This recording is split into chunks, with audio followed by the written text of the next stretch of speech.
keep it to Ticketmaster and the little pineapple under the sea that it is located in. I am tired of the terrorism. Welcome to Keep It, Crooked Media's show about pop culture and politics and what happens when they smack into each other at an alarming speed. I'm your host, Ira Madison III, a television writer and Fall Out Boy fan. I'm Louis Fertel. I'm a TV writer and Jane Fonda historian. And I'm Aida Osman. I'm a TV writer and alleged comedian. Let's get into it. I'm Ira Madison III. I'm Louis Fertel, number one. And I'm Solomon Giorgio. Solomon, welcome to Keep It. Thank you for having me. I'm so excited. All male episode. Oh, well, finally. Just a couple of men and their beliefs. I love it. Look, I'm loosely holding to the term man. I'm not really. It's like a dirty diaper in my hand, honestly. It is Keep It. Solomon, you're our guest, so you can go first. Okay, I get to go first. Well, Let I'm going to say, keep it to people who answer their FaceTime calls in public settings. What are you doing? I don't know you. I've never met you. And now I'm in a video conference call with your uncle. Like, I don't... FaceTiming should be, like, I need to know when we're going to do it, how we're going to do it, and why we're doing it. Because I will never answer a call randomly. And I don't want to be... I also don't like it from the other side of things. Like, I don't want to be in a public setting all of a sudden when you FaceTime me as well. Like, let's bring it to private spaces. Keep FaceTime within your studio apartment and not at the nearest bodega where you're trying to figure out which prescription pills you're getting. I can't do it anymore. It's like the worst version of when you walk past like tourists taking a picture somewhere and you're almost in the picture. Like somehow it's like unbelievably embarrassing to be seen in that context ever. And now you're also hearing them scream because people always overtalk into a phone. Yeah, that really does suck. It's happening more and more often. And I feel like, especially like, also stop recording other people unless they're caught. Like, I feel like that's another thing that keeps happening too with phones. I'm like, let's stop this thing where we have to capture and annoy other human beings with our phones. You know, I want to say that like the pandemic is partly responsible because I will admit, you know, to being a perpetrator of this crime, not in public, but you know, the random call for a friend would become a random FaceTime during the early days of the pandemic when I knew that we were all at home doing absolutely nothing. That was at least, you know, it felt like you were connecting with people, you know. So I will admit to that, but I don't do it anymore. It was very handy. Yeah, I got a random like FaceTime from a friend recently, just like in the middle of the day, and I declined it, and then I sent them a text. I am at work. Why are you FaceTiming me at 2 p.m? What's wrong with you? It's just a chaos agent situation. Also, don't like FaceTiming with a group of people. Now you're being a terrorist. You're just, I got 10 people at me now. I'm so afraid. I think I would support FaceTiming more if there was a rule that the call could only last 20 seconds. Like, because then there's an efficiency of information. I just want to see your face while I deliver this news, whatever. But I feel like it drags on and on. Well, what I want is a text message 5 minutes beforehand that says, girl, go grab your ring light and I'm going to call you. And I throw on some concealer. I have a moment to myself and then I'm fully prepared. Right. Would people do the FaceTime bomb? It's sort of like, you don't know where I am. I'm like, it's not just at work. Like, I could be in the bathroom. I could be about to shower. I could be doing a variety of things and you're sort of invading where I am, you know? It's sort of like, God help us when people get, you know, the ability to teleport or, you know, like sort of transfer like a VR-like version of yourself into a room to talk to somebody, like would always happen in like sci-fi shows of what they thought the future would be. Because imagine if you're just sitting here and your friend wants to talk to you and they just pop up. No, hey, what are you doing? I'm hitting the hologram. I will throw you out the window. It is not going to... Yeah. Louis, what is your Keep It? It's a broad Keep It this week. So it's the 10-year anniversary of Call Me Maybe, which I think we've now established through several listicles is just one of the definitive pop hooks, pop songs of the 21st century, maybe ever. Carly Rae Jepsen released a fun little statement talking about the first time she overheard people talking about her music. It was actually this song Tug of War that played mostly on Canadian radio that precedes Call Me Maybe. And she could hear people making fun of her voice. And she was their waiter at a waitress at a restaurant, and they didn't know she was the waitress. Anyway, it's a cute statement. Read it. Thinking back on Call Me Maybe, I then foolishly went to go look up the chart positions of other Carly Rae Jepsen singles in America. And my keep it is to this fucking country. Because I'm looking at these chart positions. First of all, she does have one more top 10 hit. Do you know what it is? Run Away With Me? No, it's Good Time with Owl City, a song that you never hear anymore. But man, everything else. This Kiss, a song I am obsessed with, went to number 80-something. All the singles from Emotion, which I believe sold 40 copies, all to gay men in West Hollywood. I Really Like You only went to 39. Run Away With Me, not on the chart at all. Your Type, not on the chart at all. Later, when she did Cut to the Feeling, didn't chart. Guys, what is our problem? Are we like anti-fun secretly? I feel like maybe the holdup is Carly Rae Jepsen is such a polite personality, as in she makes Kylie Minogue seem like Courtney Love, that we like refuse to give in to her because she's so like cutesy, I guess is the word. But man, for me, the music is always there. Want You in My Room by Carly Rae Jepsen, fabulous. Tonight I'm Getting Over You, a wonderful single by her. Her fans are obnoxious and don't channel their energy into helping her chart. They don't spend their money on her music. They need to read the BTS playbook where they're like, here's how we're going to chart today. Barb's, as insane as they are, Rihanna Navy, Beehive, other people help their artists chart. They will stream, they will listen. They'll put the song on repeat all day and leave it there and not listen to it. But it's like, an obnoxious gay will just put that the leaked version of it on and just listen to that all day.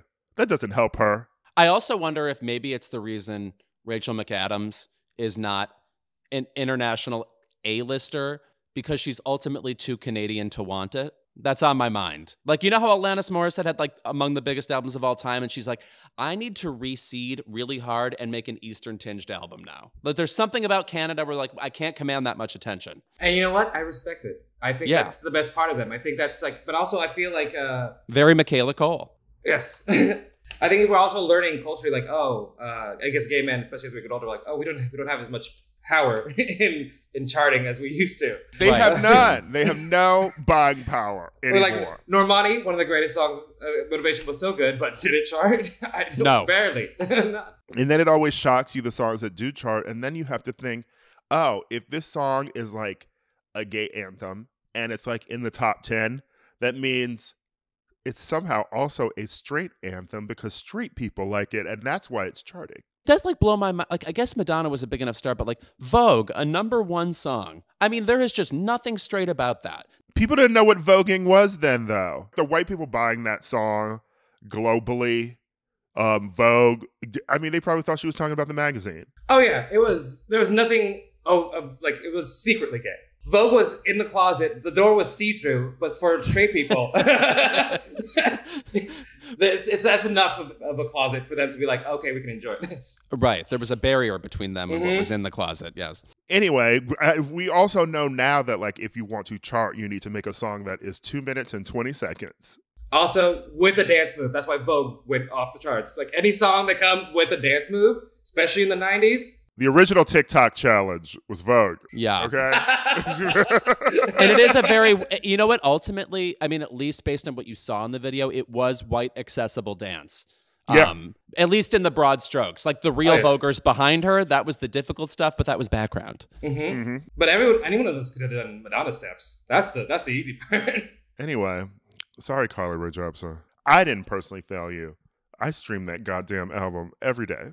I know. I bought them. I bought them on iTunes. I bought concert tickets, okay? Oh, yeah, I've seen it twice. Mm-hmm. Yes. I've given Carly Rae Jepsen plenty of my money. I have not gone to concerts yet because I don't want to be around that many gays. The white ones? I know. Yes. Yeah, that probably runs pretty white. Oh. Yeah. I got 2 keepers this week. The first quick one, it relates to music. Keep it to Ticketmaster and the little pineapple under the sea that it is located in, I am tired of the terrorism. Mm. I am tired of the charges that you have to pay on top of concert tickets. I am tired of, having to queue in a fucking line to get tickets when concert tickets are going on sale.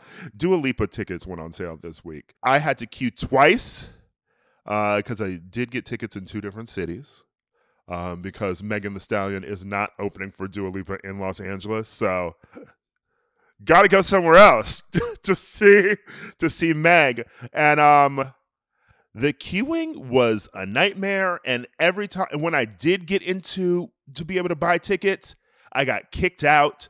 And then when you are getting up to the point where you select 2 tickets, all of a sudden it will say, oops, another fan beat you to these tickets. What? Then why the fuck am I queuing?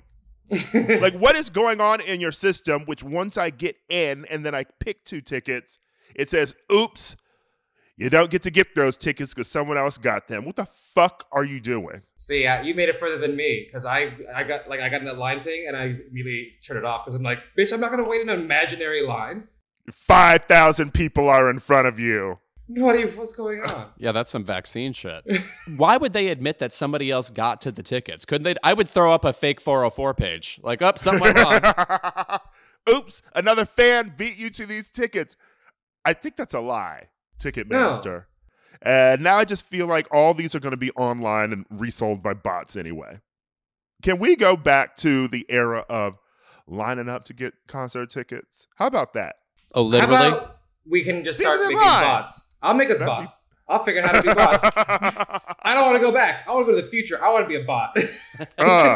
Honestly, I wish I had a bot to get those Charlie XCX tickets for her concert next week because I did not get any. They sold out in 30 seconds, and it's at the fucking Masonic Lodge in Los Angeles, and that place holds like 60 people. No, wait. Did I bring this up before? I was around about 18 San Francisco gays recently, all nice people.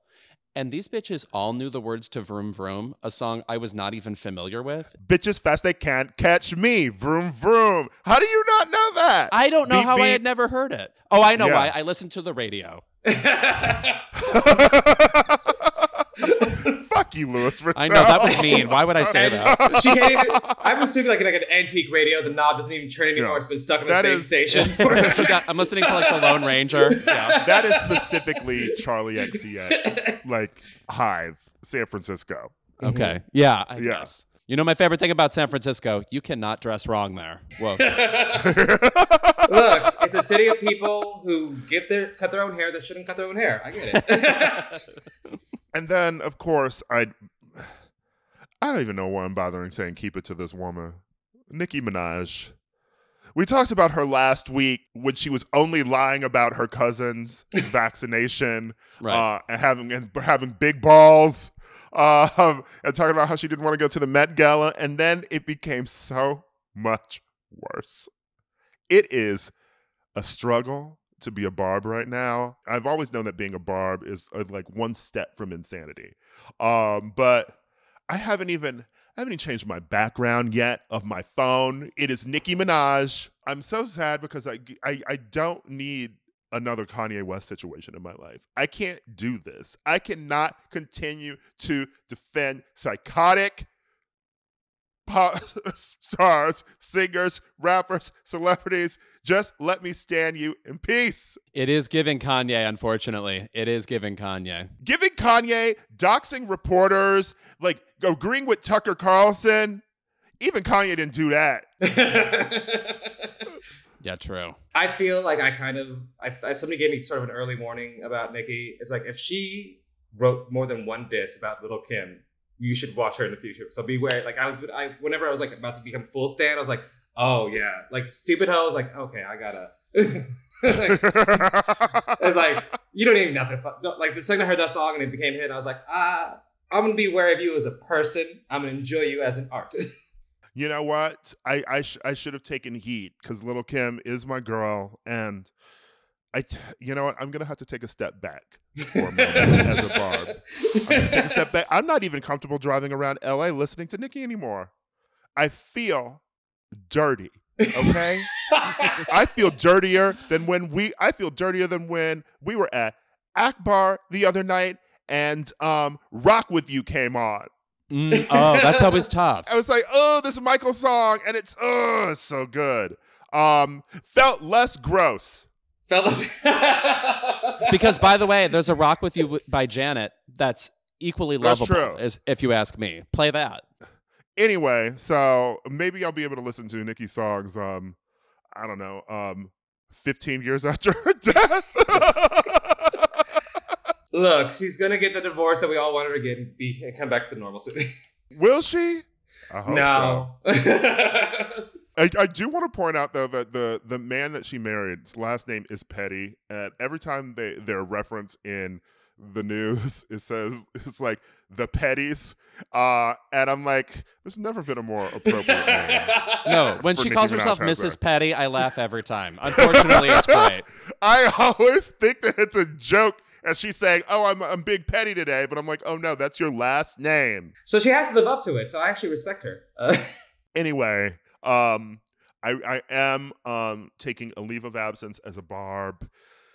I guess I will go be a Rex R. That's what you have time for now? Okay. I do occasionally like BB. I do. BB needs me, okay? She gave the gays everything that they want on this one song. No, I have a feeling you have more time to be a Maxinista, which I'm concerned you're not giving. I'm seeing Ava Max in concert this week, Lewis. Okay, see, I knew it. I'm like a doctor. Yeah. At the Grammy Museum. How did she get in there? I was someone must have gave her a code. Yeah. She has one album, right? How is Yeah, it's probably a pop-up concert. Guys, I'm here, and I'm gonna sing. Whips off her usher uniform and gets going. Yeah.